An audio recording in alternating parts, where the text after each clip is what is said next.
ओम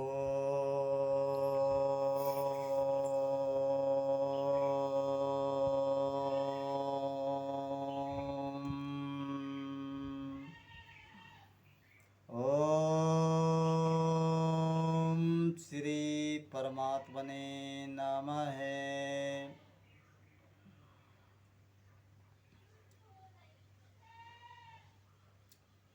हे सज्जनों,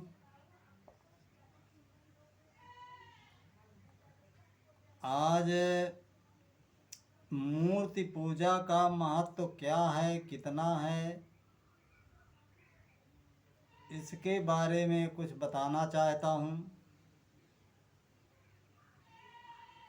जो मुझे जानकारियाँ, जो मैंने अनुभव किए हैं, जो मुझे अनुभव प्राप्त हुए हैं, उन्हीं के आधार पर मैं अपनी बात को रख रहा हूँ।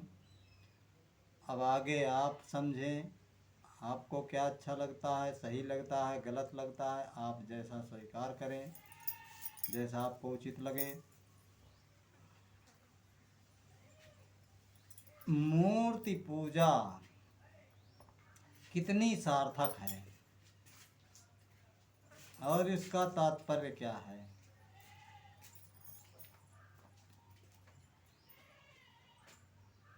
मूर्ति पूजा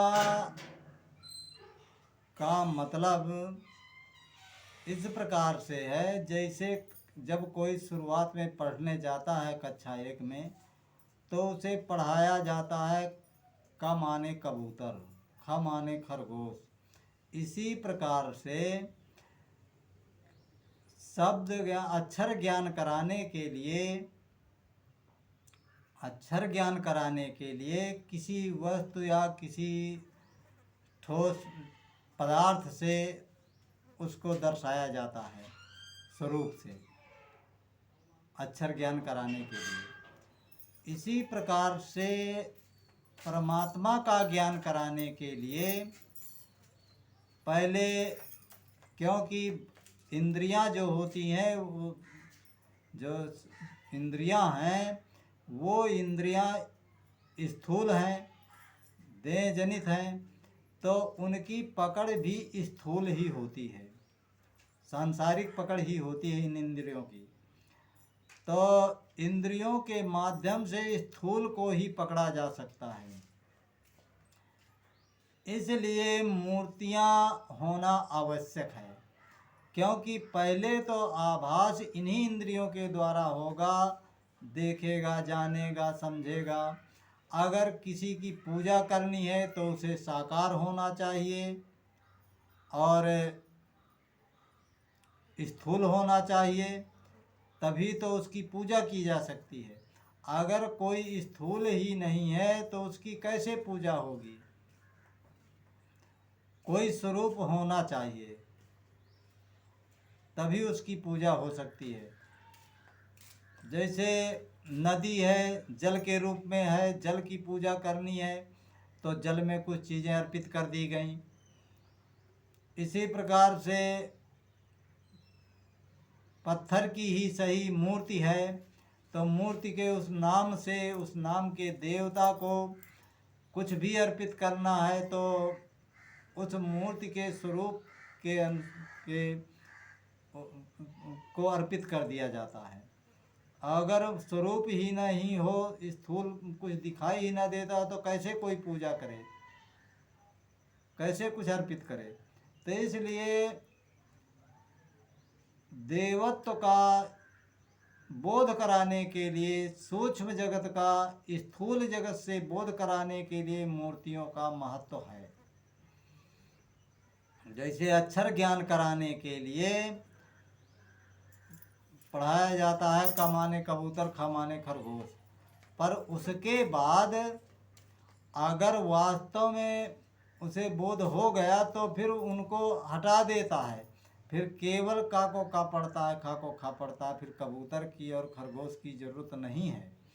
इसी प्रकार से मूर्ति पूजा करके और मूर्तियों का सहारा लेकर के फिर ये बाह्य पूजा है, बाह्य साधना, बाह्य भक्ति।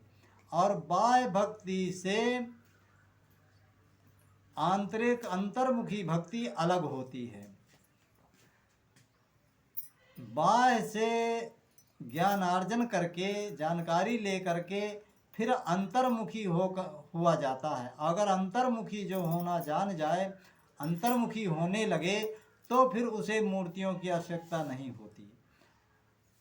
अंतर्मुखी साधना करने के लिए ना मूर्तियों की आवश्यकता है और ना किसी सामग्री की आवश्यकता है। फिर वो सूक्ष्म जगत में आत्म ध्यान करके, जिसे ध्यान योग कहा जाता है, ज्ञान मार्ग कहा गया, जिससे सूक्ष्म जगत की जानकारी होती है। जब कुंडलनी जागरण होता है, फिर सूक्ष्म जगत की पंचभूतों की जानकारी होती है। उनका सूक्ष्म जगत के पंच महाभूतों का भी दृश्य सूक्ष्म रूप से दिखाई देता है, दिव्य दृष्टि होती है।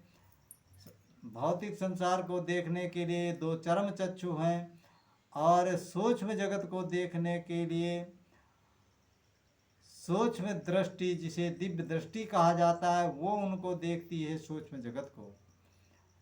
उसकी साधना अंतर्मुखी साधना कहलाती है, और एक बाह्य भक्ति होती है। तो बाह्य जगत से सूक्ष्म जगत की जानकारी नहीं होती। अगर बाह्य भक्ति कोई करता रहा स्थूल जगत में ही, तो उसे सूक्ष्म जगत की जानकारी नहीं होगी, और ना सिद्धि लाभ प्राप्त कर पाएगा, और ना दिव्य दृष्टि ही प्राप्त कर पाएगा। जब अंतर्मुखी कोई साधना करेगा, बाह्य जगत की साधना करके, भक्ति करके फिर अंतर्मुखी होना सीख लेता है, उसकी शुरुआत कर देता है किसी मार्गदर्शक गुरु की सहायता से साधना करना शुरू कर देता है, और वो निरंतर साधना करता है, तो उसे सब दिव्य अनुभूतियाँ, दिव्य जानकारियाँ, सूक्ष्म जगत की सृष्टि का रहस्य उसके सामने प्रकट होने लगता है, और धीरे धीरे सब प्रकट होता है। ऐसी हजारों अनुभूतियाँ, हजारों जानकारियाँ उसे महसूस होती हैं, अनुभव में आती हैं। तो मूर्ति पूजा का महत्व इतना ही है कि उसके द्वारा ये शुरुआती दौर की साधना और भक्ति का साधन है। इसके बाद अगर सूक्ष्म जगत की जानकारी चाहिए, सिद्धियां चाहिए, दिव्य दृष्टि चाहिए, और परम तत्व परमात्मा का साक्षात्कार चाहिए, तो उसके लिए अंतर्मुखी साधना करनी होगी। बाह्य साधना से, बाह्य भक्ति से, मूर्ति पूजा से मात्र सांसारिक इच्छाएं हैं, तब तो सांसारिक इच्छाएं हैं, कामनाएं, उनकी पूर्ति के लिए लोग बाग पूजा पाठ करते रहते हैं। सांसारिक इच्छाओं की पूर्ति देवी देवताओं के सहारे से प्राप्त करते हैं, और वो अंतर्मुखी साधना वो व्यक्ति करता है, उसी के लिए जो सही पूछो तो सार्थक है। जिसकी परमात्मा तत्व की प्राप्ति चाहिए, ब्रह्मत्व प्राप्ति चाहिए, जिसे वो अंतर्मुखी साधना किया करते हैं।